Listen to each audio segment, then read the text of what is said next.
ఈరోజు మచిలీపట్నం కార్పొరేషన్ ఎంత నిర్లక్ష్య ధోరణిలో నడుస్తుందో, ఈరోజు చెత్త బండ్లు ఎందుకు ఆగినాయి, ఎందుకు రావట్లా, వాటికి 3 ట్రాక్టర్లు పెట్టి ఎందుకు తిప్పుతున్నారనే ఆలోచనతో మేము క్యాటిల్ డిపోకి వెళ్ళగా అక్కడ చెత్త బండ్లు ఖాళీగా పెట్టుండి దాన్ని తిప్పే డ్రైవర్లు అందరూ అక్కడ నుంచుని ఏంటయ్యా పరిస్థితి, ఎందుకు ఆపారు మీరు అందరూ అని అడిగితే, సార్ కాంట్రాక్టర్ గారిని ఒకసారి మాట్లాడండి, కాంట్రాక్టర్ గారు ఫోన్ చేసి ఇవ్వడం జరిగింది. కాంట్రాక్టర్ గారితో మేము మాట్లాడితే, సార్ దాదాపు 2 ఏళ్ళ నుంచి నాకు ₹1 బిల్లు ఇవ్వలేదు, నేను గట్టిగా అడిగి కోర్టుకి వెళ్తానని భయపెడితే ఒక బిల్లు వేశారు, దాంట్లో కూడా 8 లక్షలు నాకు వచ్చినాయి. దాదాపు నెలసరి ఖర్చుకి పావలా కూడా రాదు సార్ ఆ డబ్బులు. నేను వెళ్ళి సార్ పరిస్థితి ఇది, కష్టాల్లో పెట్రోలు డీజిల్ లేని సమయంలో కూడా నేను తిప్పుతున్నాను సార్, జీతాలు కూడా ఇస్తున్నాను సార్, వాళ్ళు రెగ్యులర్గా వెళ్ళి మచిలీపట్నాన్ని క్లీన్గా ఉంచడానికి నా వంతు ప్రయత్నం నేను చేస్తున్నాను, కానీ నాకు బిల్లు వేయట్లేదని నేను అడిగితే, తుమ్మితే పోయే ఉద్యోగాలు ఆలయి ఏ కోర్టుకి వెళ్ళి తెచ్చుకుంటావుగా ఎంతో కొంత డబ్బు, ఇప్పుడు నీకు ఇవ్వాలా అన్నట్టు తక్కువ చేసి కమిషనర్ గారు మాడుతున్నారు సార్. ఎవరిని అడగాలో తెలియక తిప్పలేక ఇలా నిలిపివేయడం జరిగింది సార్. నా పరిస్థితి ఆలోచించండి అని ఆయన మాట్లాడుతున్నారు. సరే ఏంటని కమిషనర్ గారి దగ్గరికి వచ్చి, సార్ 2 ఏళ్ళ నుంచి ఇవ్వట్లేదని కాంట్రాక్టర్ గారు అన్నారు. ఆయన పరిస్థితి ఎంత ఘోరంగా ఉందో చెప్పాడు. దీనివల్ల ఎందుకంటే చెత్త బండి ఇంటికి వెళ్ళి చెత్త కలెక్ట్ చేయడం అనేది ఎసెన్షియల్ కదా, ఇది ఆపేస్తే ఎట్లా సార్? నిలుపుదల చేసి మీరు 3 వార్డులకు ఒక ట్రాక్టర్ పెడితే ఆ లోడ్ సరిపోద్దా, ఆ మనుషులు డీల్ చేయగలరా, మీరు ఫీల్డ్లోకి వెళ్ళి చూసారా అని అడిగితే కనీసం దాంట్లో కూడా రాజకీయం ఎత్తుక్కుని ఇది 5 ఏళ్ళ నుంచి నడుస్తుందని చెప్పేవాను. 5 ఏళ్ళ నుంచి అయితే పెండింగ్ 5 కోట్లే ఉంటుందా? డబ్బులు తీసుకునేవాడేమో 2 ఏళ్ళ నుంచి పెండింగ్ అని చెప్తుంటే దీనికి రాజకీయం ముద్ర రుద్దడానికి ఆయన 5 ఏళ్ళు అని మాట్లాడేవాయను. అంటే ఇక్కడ అధికారులు కూడా ఒక పార్టీకి వంగిపోయి, ఒక పార్టీ కార్యకర్త ఒక పార్టీ నాయకుడు ఎట్ట మాట్లాడతాడో అట్ట మాట్లాడేవాయను. ఒకటే కమిషనర్ గారిని అడుగుతున్నా, ఏ సార్ మీ కార్పొరేషన్ మీరు ఏదైతే నడుపుతున్నారో ఆ కార్పొరేషన్ కింద చెత్తబళ్ళు ఆగిపోతే కనీసం కాంట్రాక్టర్ గారికి ఫోన్ చేసి, ఏమయ్యా నువ్వు తిప్పవయ్యా, నీ బిల్లుకి నేను వెనకాల తిరుగుతా అని కనీసం ఫోన్ చేసి అడిగారా తమరు?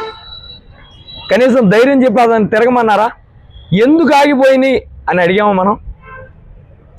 లెక్క లేదు మనకి.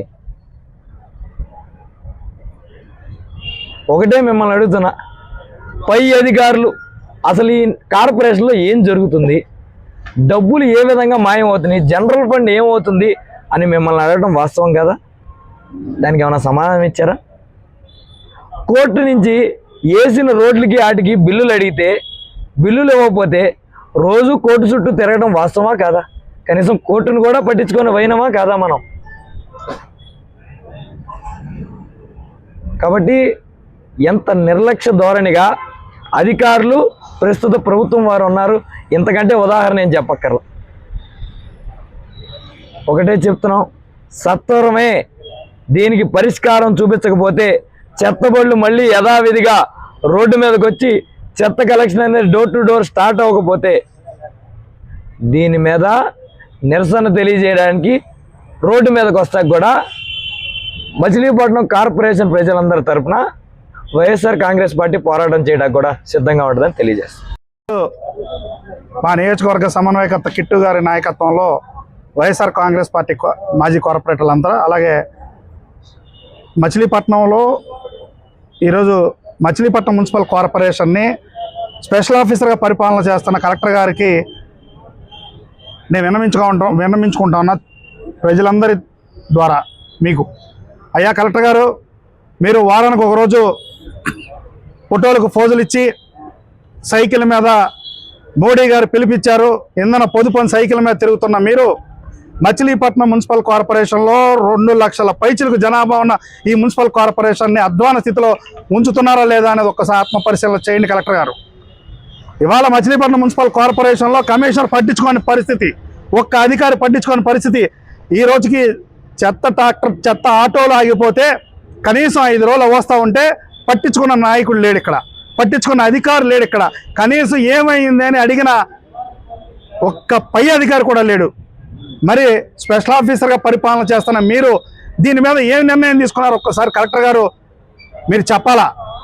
ఊరికినే ప్రతి వారానికి ఒకసారి ప్రతి సోమవారం మీరు గ్రీవెన్స్ సెల్ అని పెట్టి ప్రజల దగ్గర అర్జీలు తీసుకుంటమే కాదు కలెక్టర్ గారు.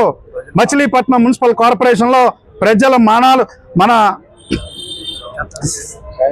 శానిటేషన్ ద్వారా ప్రజల ఆరోగ్యాలు కాపాడాల్సిన బాధ్యత మీలో ఉందా లేదా అనేది ఒక్కసారి ఆత్మ పరిశీలన చేయండి. మచిలీపట్నం మున్సిపల్ కార్పొరేషన్లో మీరు స్పెషల్ ఆఫీసర్గా ఉన్నారు, రండి అన్ని వార్డులకి తిరగండి. కనీసం చెత్త పేరుకుపోయి జనాలు చాలా ఇబ్బందులు పడుతూ ఉన్నారు, కనీసం పట్టించుకునే నాదు లేడు. ఇవాళ మేమందరం కలిసి కమిషనర్ గారి దగ్గరికి వెళ్తే ఆయన ఏం చెప్తాడంటే బిల్లు పడలేదు, బిల్లులు వేస్తాం. అదేనా మరి చెత్త రోడ్డు మీద ఉన్న చెత్త అంతా ఎవరు తీస్తారని అడుగుతా ఉన్నా. కమిషనర్ తక్షణమే మీరు వైఎస్ఆర్ కాంగ్రెస్ పార్టీ తరఫున డిమాండ్ చేస్తా ఉన్నాం, మీరు కానీ ఖచ్చితంగా మీరు రోడ్ల మీదకి వచ్చి ఈ చెత్తనందరినీ 2 రోజుల్లో కానీ మీరు క్లియర్ చేసి యాక్షన్ తీసుకోకపోతే మాత్రం వైఎస్ఆర్ కాంగ్రెస్ పార్టీ తరఫున మేమందరం కూడా కలెక్టరేట్ ముట్టడి చేసే కార్యక్రమాన్ని సిద్ధం చేసుకుంటాం. వైఎస్ఆర్ కాంగ్రెస్ పార్టీ ప్రజల ప్రాణాలు కాపాడడానికి సిద్ధంగా ఉంది. వైఎస్ఆర్ కాంగ్రెస్ పార్టీ తరఫున మీరు ఉద్యమం చేయడానికి కూడా సిద్ధంగా ఉన్నాం. కనీసం మేము చెప్పేది ఏంటి, చెత్తని ఇళ్లకాడ ఉన్న చెత్తని, వీధుల్లో ఉన్న చెత్తని, పేటల్లో ఉన్న చెత్తని తరలించండి అని మేము అడుగుతున్నాం.